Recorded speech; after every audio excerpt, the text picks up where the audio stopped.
Okay, so hey guys, it's Thoughts with another anime What If video, and today we are going to be doing part 2 of What If Deku Was a Girl. So, in the last episode, we had the sludge villain attack with Hana, a kind of female version of Deku, actually responding to the sludge villain attack and impressing All Might enough for him to offer her his quirk one for all. So after the sludge villain attack, Hana goes home to her mother, who's seen the incident on the news and is actually really worried. Hana consoles her mother by saying that she's fine and was saved by All Might of all people, but doesn't mention being offered one for all. So the next day, Hana heads out to the beach to start training her body to actually receive one for all. Hana reaches a stronger point after her training on the beach with All Might, as she's more calm and cautious than Deku, as well as not having the extra time to push herself too far. She actually has some semblance of a social life in this timeline.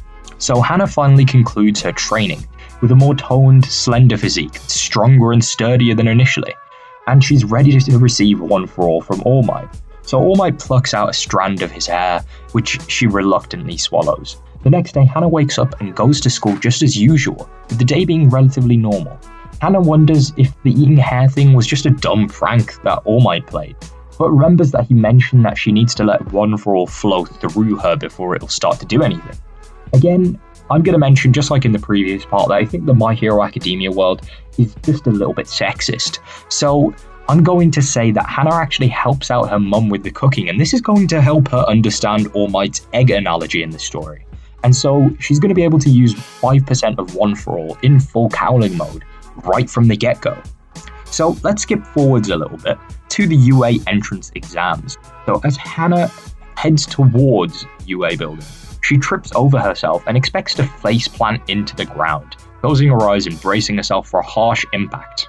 But nothing happens, and Hana's really confused as to why she's not currently eating concrete, and notices that a girl actually has her hand on her shoulder.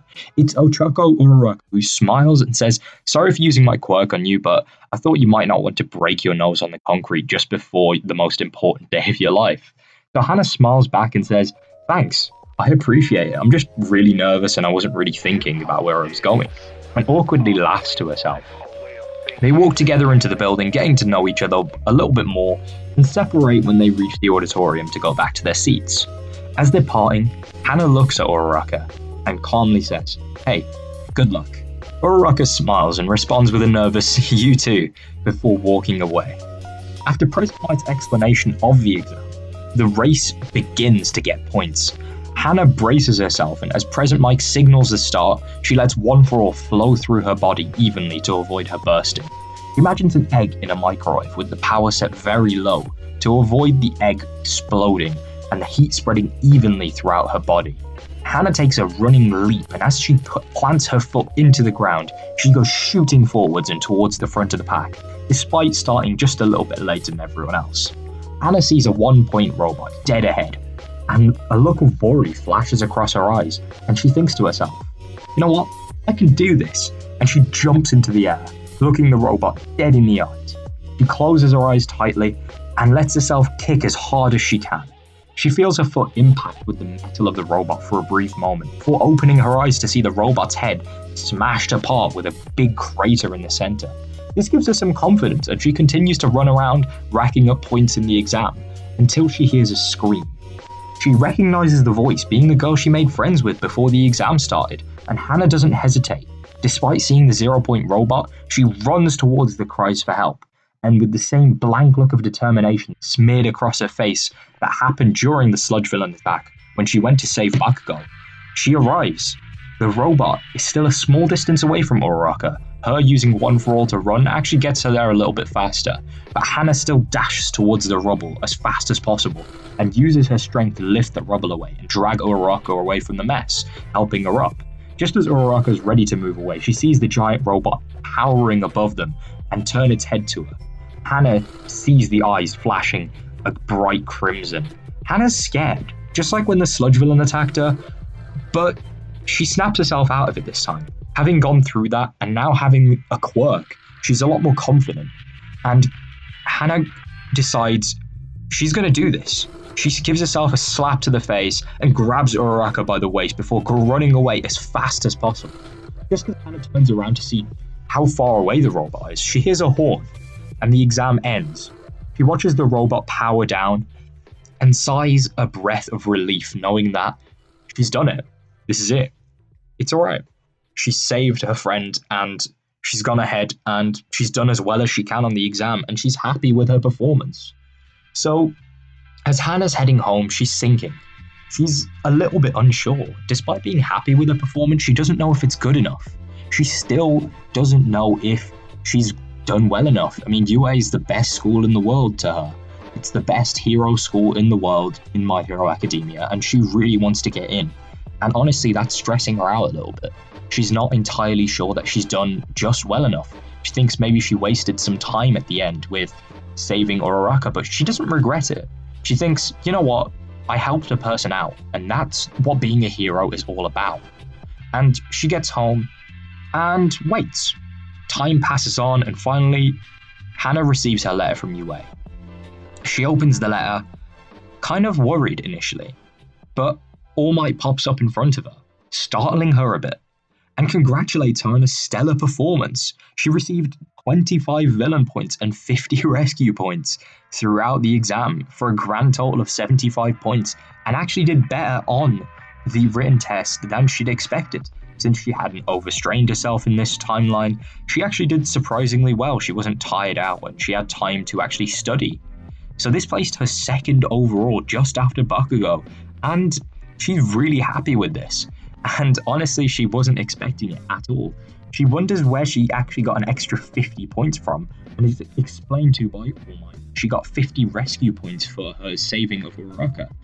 And she mentions that Uraraka also passed, although she didn't do as well as Deku did, or Hana in this timeline, I guess. But Hana's very happy with her performance, and overall, she's really happy that she's done so well. She's stunned that she got so many points and actually managed to score second overall out of all of the candidates. And she's fairly happy throughout school, waiting, and everything's going on as normal. The timeline continues, her training herself, and learning how to control One for All a little bit better. Some minor sparring with All Might. Now, finally, we reach the point where Hana enters UA.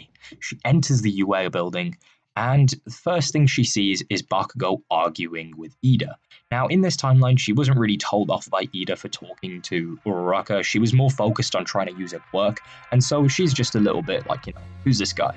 Oh god, it's just another person that Bakugo's arguing with. Typical boy. So she continues onwards and sits down, and she notices that there's no teacher yet. And as she sees somebody walk through the door, she's thinking, oh, is this the teacher? But she notices this weirdly disheveled man instead of a sleeping bag walk in and just stare at everyone for a moment.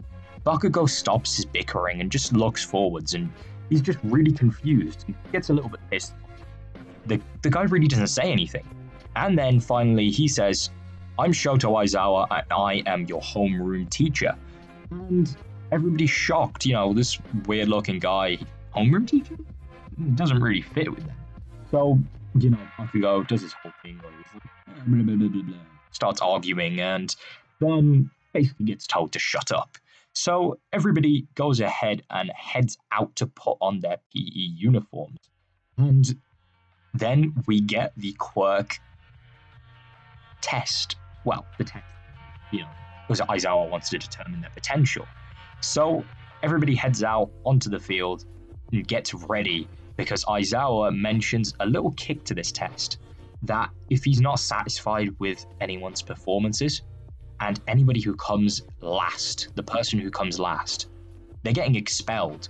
And they're initially quite in disbelief of this, but Aizawa ensures them that he's expelled entire classes before, and he's not going to hesitate.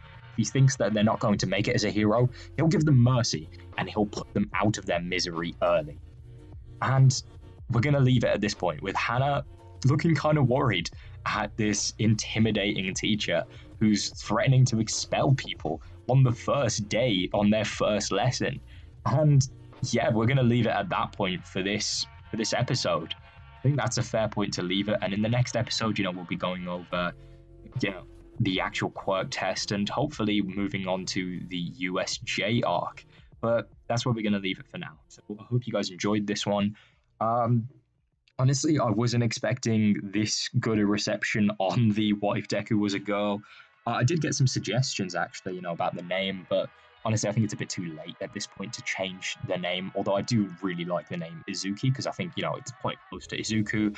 But also mentioning why she doesn't get called Deku. I think again, My Hero Academia is a little bit sexist name, and I don't think Bakugo would really want the kind of reputation of being somebody who bullies girls, since he kind of tries to put on the tough guy act. That's why Hana doesn't end up with the Deku nickname.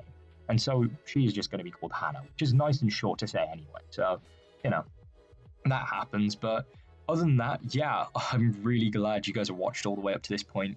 Again, if you guys like the video, leave a like, subscribe, comment with any suggestions or anything video.